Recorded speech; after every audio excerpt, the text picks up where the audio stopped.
Don't forget to show that you are grateful for what God has done in your heart by offering that to others in Ukraine through my ministry. Donate in the links below. We're in a new series of very short videos that are made from notes that the Lord delivers to me while I'm in the congregation at church. And this one is probably going to be the most difficult for you to hear, but you need to hear it. It's about the prodigal son in Luke 15. And it says the prodigal son, celebrating because the other son came back to his senses, and the father says so to the son who remained.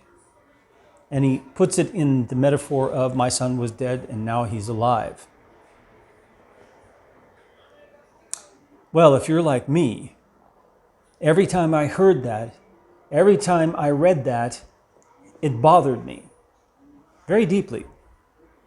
It bothered me very deeply because I said to myself, but the prodigal son created the situation, and now the father's rewarding him for creating the situation and then undoing the situation. And it looks like codependency. Now, be careful, because these kind of buzzwords were made up by that industry who was opposed to Christianity, psychology and psychiatry. Codependency is not a biblical term. It's not a biblical concept at all. In fact, the opposite is true, that a relationship which is interdependent and that supports each other is a healthy relationship biblically. However, the field of psychiatry doesn't say that that's an unhealthy relationship. It's talking about the sins being perpetuated through this dependency. And so it does have something correct. But what's happened is that in our popular culture of ignorant people thinking that they can understand something that is technical in a field that they aren't experts in, they will take what little they understand and then they'll morph it into something so generalized and so minimalized in its meaning, and then use it as a weapon against other people. And so it changes its meaning to where if you have any kind of emotional dependency on another human being, that's called codependency. That's not codependency. We are made to be emotionally dependent on each other. We are. And you say, no, we aren't. We are to be independent. No, we are not. We were created to be together. And in fact, you read that in Genesis and you hear it from Jesus' own lips, where it says that from the beginning, it was meant that man would leave his father and mother and cleave to his wife. That's dependency. That is emotional dependency.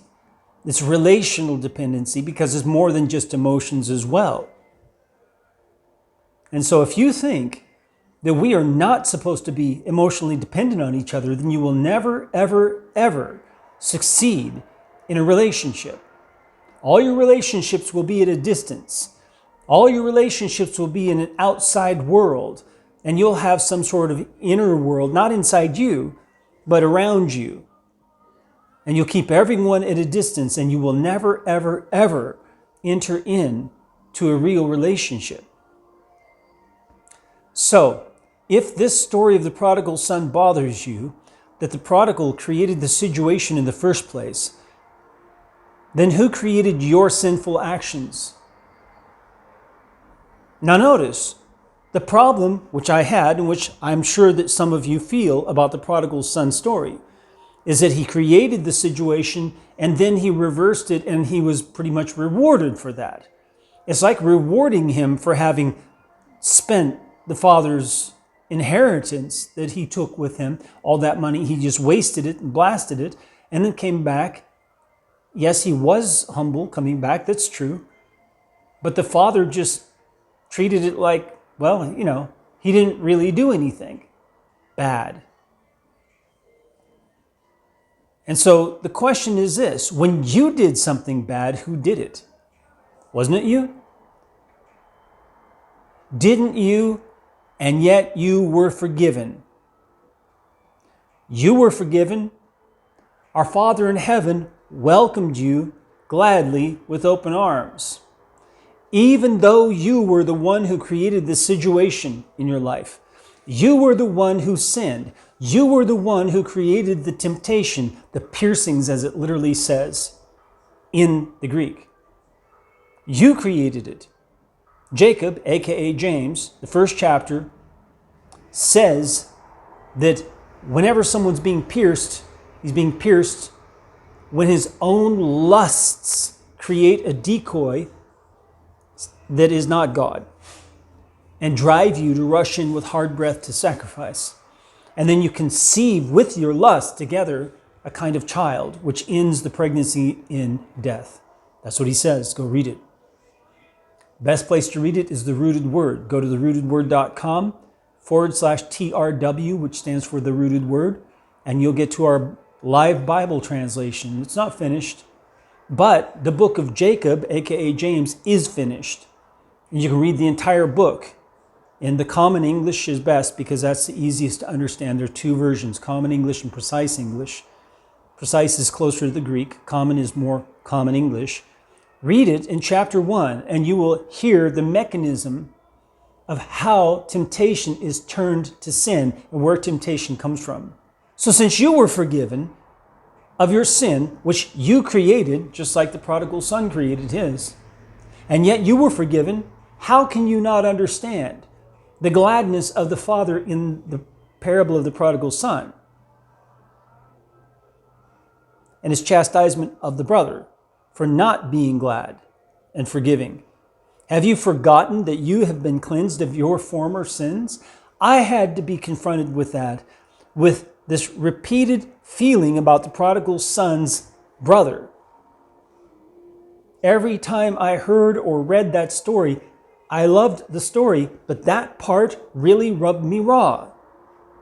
That you had a son who was being faithful to the father and obedient, and yet you had a son who openly and flagrantly demanded his inheritance, ran off, wasted it on whores and partying, and once he had hit rock bottom and was living among the swine, the pigs, he decided to go home.